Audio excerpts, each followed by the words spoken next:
Broker बोले खास पेशकश हमारी, जिसमें कि तमाम दुनिया भर के ब्रोकर्स और देश भर के ब्रोकर्स क्या सोच रहे हैं, कई सारी रिपोर्ट्स को खंगालने पढ़ने के बाद मात्र 4 शेयरों पे हम बातचीत करते हैं। तो देखते हैं क्या कुछ कौन से शेयर जो है वो हर्ष लेकर के आए हैं।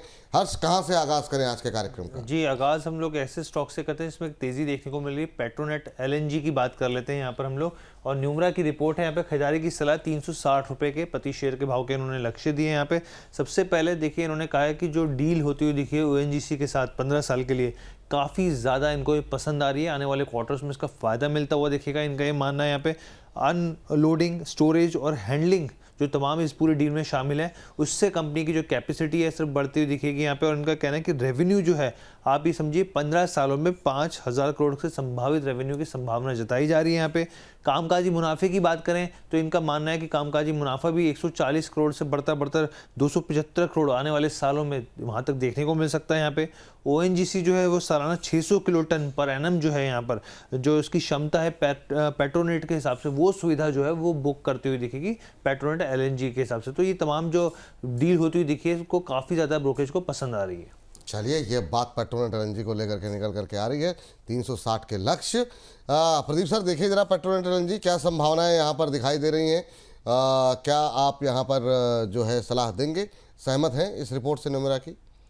सर पॉसिबल है, अच्छा लग रहा है। और मुझे लगता है कि 255 के आसपास का एक स्टॉप लॉस मेंटेन कीजिए, बने रहिए अगर किसी के पास है तो, लेकिन फ्रेश बाय करने का सलाह इस काउंटर पे नहीं होगा। मुझे लगता है कि 295 300 ऑन द वे पॉसिबल होगा डेफिनेटली, जिस तरीके का एक बेस बना रहा है यहाँ पे। 255 पे एक स्टॉप लॉस मेंटेन कीजिए, होल्ड कीजिए, फ्रेश बाय नहीं करना है। चलिए, ये बात यहाँ पर निकल करके आई है। और इन सब के बीच में अगले काउंटर के पास, हर्ष के पास जाएं, लेकिन हर्ष एक छोटी सी अपडेट अपने दर्शकों को पहले दे देते हैं। हमारे एक दर्शक हैं कृति जी, जो कि मुंबई से हैं और कह रही हैं कि सर मैं ज्वाइन करना चाह रही हूँ आपका इवेंट ललित होटल में, लेकिन जब मैं रजिस्टर कर रही हूँ तो मैसेज आ रहा है कि email ID is already registered. कोई बात नहीं मैम, हर चीज़ के कई विकल्प हैं। वैसे तो अपनी टीम से, जो हमारी टीम ये मैनेज कर रही है, मैं उनसे अभी बात करूँगा कार्यक्रम के बाद, लेकिन तब तक आप व्हाट्सएप कर दीजिए, है ना। आप व्हाट्सअप कर दीजिए इवेंट लिख करके, ये भी विकल्प है। हमारी टीम आपसे खुद ही संपर्क कर देगी अगर कोई ऐसा कोई इशू आ रहा है। और आप लोगों को भी कहीं कोई इशू आ रहा है तो नीचे के नंबर पे कॉल करिए, मैसेज कीजिए, आप मुझे डिटेल में बताइए। मैं खुद भी देख रहा हूँ, बाकी हमारी टीम भी देख रही है। तो आप लेकिन कोशिश ये कीजिए कि वैलिड रजिस्ट्रेशन पहले हो जाए, क्योंकि रजिस्ट्रेशन तो कराना ही पड़ेगा। तो रजिस्ट्रेशन करते रहिए। चैट बॉक्स पे, डिस्क्रिप्शन बॉक्स पे जो है हमारे जो है आपको लिंक मिल जाएगा रजिस्ट्रेशन का। बाकी हर्ष से मुलाकात भी होगी, हम लोग भी वहाँ पर रहेंगे, तो सबसे मुलाकात हो जाएगी। तमाम एक्सपर्ट आपके जो पसंदीदा हैं वो भी वहाँ पर मौजूद रहेंगे। जी हर्ष, आगे बढ़िए। जी, आईटीसी की बात करते हैं। अगला स्टॉक है यहाँ पर ब्रोकरेज के रडार पर यहाँ पर।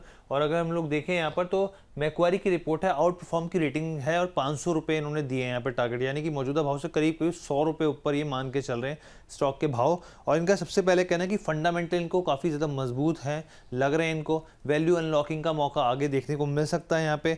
इनका मानना है कि अपसाइड काफ़ी हो सकता है इसमें, क्योंकि एक तो सबसे पहली चीज़ इनका ये कहना है कि जो सिगरेट के ऊपर जो टैक्स को लेकर है, उससे बहुत ज़्यादा जिस तरीके से चिंता बाजार में बढ़ती हुई दिखी, उससे कोई इस तरह की स्थिति है नहीं यहाँ पर। बिल्कुल जो है पॉजिटिव देख रहे हैं इस चीज़ को लेके। जो टैक्स शॉक को लेकर संभावना है, वो बिल्कुल ये नहीं मान रहे कि इस तरह का कोई शॉक नहीं मिलता वो दिखेगा कंपनी पर और स्टॉक के ऊपर। इसके अलावा इन्होंने कहा कि FY27 में अगर आप एबिट देखें सिगरेट का, तो उसमें 10% की संभावना ग्रोथ की दिख रही है यहाँ पे। इसके अलावा पोस्ट जीएसटी डिस्काउंटिंग जो है वो कम होगी, रियलाइजेशन जो है वो ज़्यादा बढ़ता हुआ दिखेगा यहाँ पे। लीफ टबैको कॉस्ट जो है उसमें कीमतें काफ़ी डाउनफॉल देखने को मिल रहा है, तो उससे एक और सपोर्ट मिलता हुआ दिखेगा यहाँ पे कंपनी को। EPS जो है इन्होंने 2% और बढ़ा दिया है। तो यानी कि हर एक पैरामीटर में इनका मानना है कि ये स्टॉक जो है काफ़ी अच्छी छलांग लगा सकता है, करीब 100 रुपये के आसपास की। चलिए, ये बात यहाँ पर निकल के आई है। सर, आपकी टिप्पणी क्या रहेगी यहाँ पर आईटीसी को लेकर के? रिपोर्ट से सहमत हूं मैं, लेकिन इसको भी एक ही जगह पे इन्वेस्ट नहीं करना चाहिए।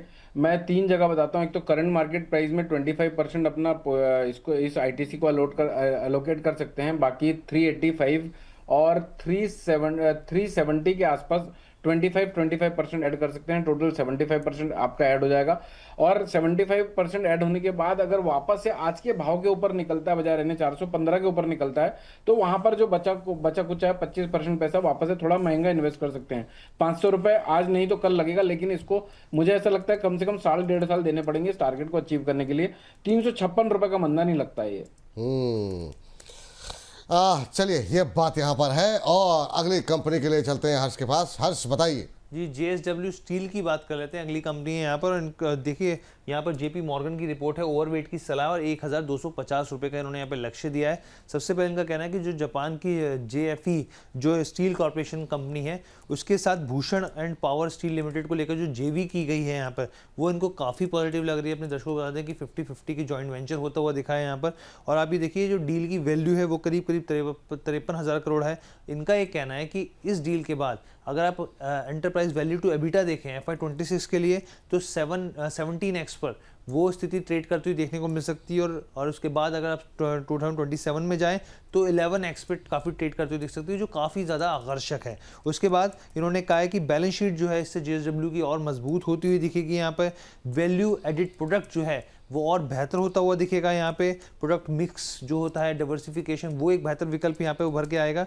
और डील को पूरा होते होते 6 से 9 महीने लग जाएंगे, जिसमें प्रमोटर की हिस्सेदारी जो है वो बढ़ती हुई दिखेगी।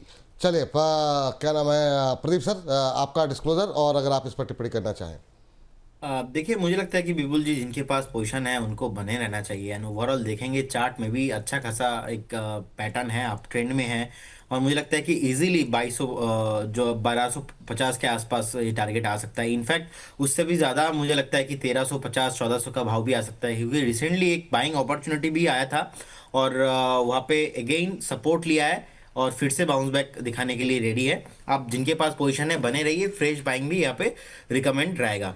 और investment and securities market subject to market, जितने भी स्टॉक्स को लेके सर बात किया, कोई भी स्टॉक्स में मेरा या हमारे कंपनी का कोई पोजीशन नहीं है। हो सकता है कि ऐसे ही कुछ एडवाइस हमने क्लाइंटों को और हमारे प्रोडक्ट कुछ मॉडल पोर्टफोलियो में भी हो सकता है। स्टॉक मार्केट पे कुछ भी गारंटी नहीं होता, पास्ट परफॉर्मेंस फ्यूचर में इंडिकेट नहीं होता। कभी भी अगर इन्वेस्टमेंट आप करते हो तो कहेंगे आपका जो पर्सनल फाइनेंशियल एडवाइजर्स है उनसे सलाह लीजिए जी। Thank you. चलिए ये बात है यहाँ पर। बहुत बहुत शुक्रिया, बहुत बहुत धन्यवाद आपका इस चर्चा में जुड़ने के लिए और अपनी टिप्पणियाँ देने के लिए।